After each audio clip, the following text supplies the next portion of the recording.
Leyendas de Guatemala, Socomí, la maldición del lago. Cuenta la leyenda que Néstor y Laura eran una pareja de novios que se casó muy enamorada y que a los pocos años de su matrimonio fueron bendecidos con la llegada de un hijo al que llamaron Gabriel. En busca de trabajo y mejores oportunidades, decidieron trasladarse y probar suerte en Pana, pues se sentían atraídos por la calidez de su gente, el lago de Atitlán y los bellos paisajes que lo rodean.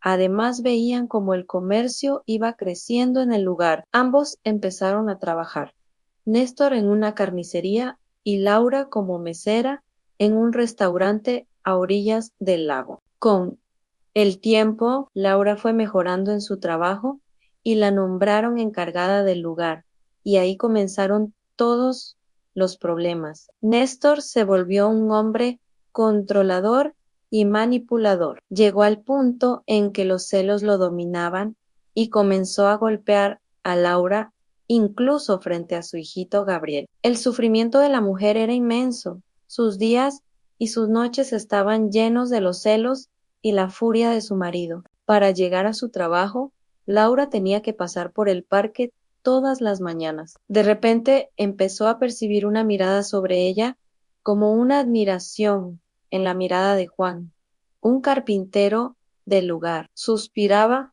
y pensaba en que nuevamente tenía una esperanza en el amor y veía ahí una posible salida a la situación en la que se encontraba. Sin imaginarlo, Néstor contactó a Juan el carpintero, quien llegó a la casa a donde lo citaron, sin saber que llegaría a trabajar a la casa de Laura, quien había tomado uno de sus días de vacaciones para estar con su hijo y asegurarse que la reparación de la casa se hiciera como la necesitaba. Laura invitó al carpintero a pasar con la excusa del trabajo que haría, y en ausencia de su marido, pudieron platicar a largo y tendido. Ese día se pusieron de acuerdo para continuar viéndose a escondidas. Una noche que Néstor salió de fiesta con sus amigos, lo que ya se había vuelto costumbre, el amor y la emoción impulsaron a Juan,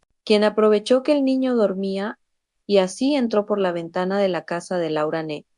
Esa noche se confesaron su amor hasta que se impregnó en su piel el latido de sus corazones, y el tiempo transcurrió sin que se dieran cuenta del amanecer. Por la mañana, el enamorado Juan estaba saliendo de la casa de Laura.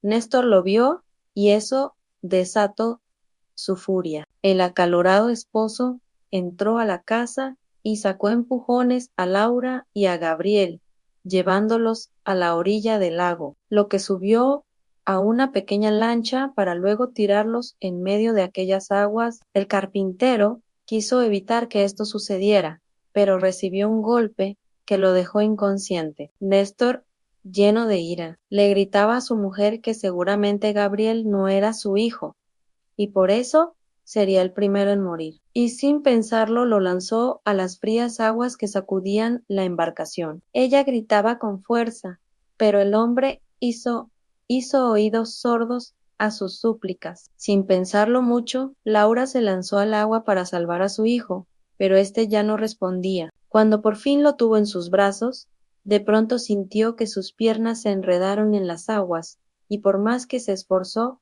no logró escapar. Hubo un gran silencio desde el fondo del lago, y ante sus ojos veía cómo se perdía la vida de su hijo y también su propia vida. Néstor, sudoroso y enfurecido, regresó a la orilla sin saber que Juan, aunque algo inconsciente, había sido testigo de todo lo sucedido. Al día siguiente, lleno de dolor, el carpintero acudió con la bruja del pueblo y le contó todo lo que pasó. Pero su sed de venganza era tan grande que solo quería ver sufrir a Néstor. La hechicera le dio la bienvenida al inconsolable trabajador y lo calmó con su voz cálida. Ella también había sufrido el maltrato de un hombre, así que hizo un hechizo con las lágrimas de Juan, quien juró que aquella tragedia no iba a quedar sin castigo a lo hechizo. Exclamó: desde hoy y para toda la vida, a esta misma hora. Las aguas del lago de Atitlán se estremecerán con un remolino gigante que será recordado como el Chocomil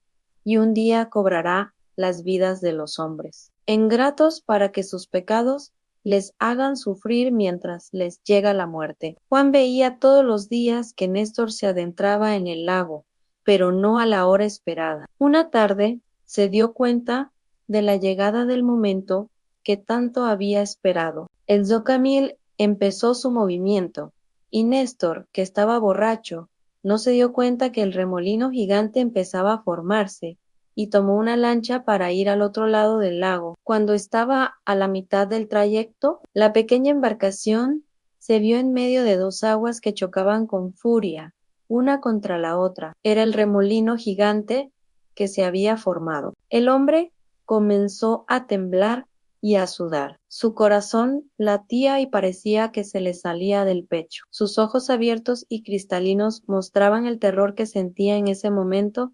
Sin embargo, eso solo fue el comienzo. En un parpadeo vio todo oscuro, y a su derecha apareció la silueta de Laura y a la izquierda la de su hijo, Gabriel. Sus gritos se ahogaban en la tempestad.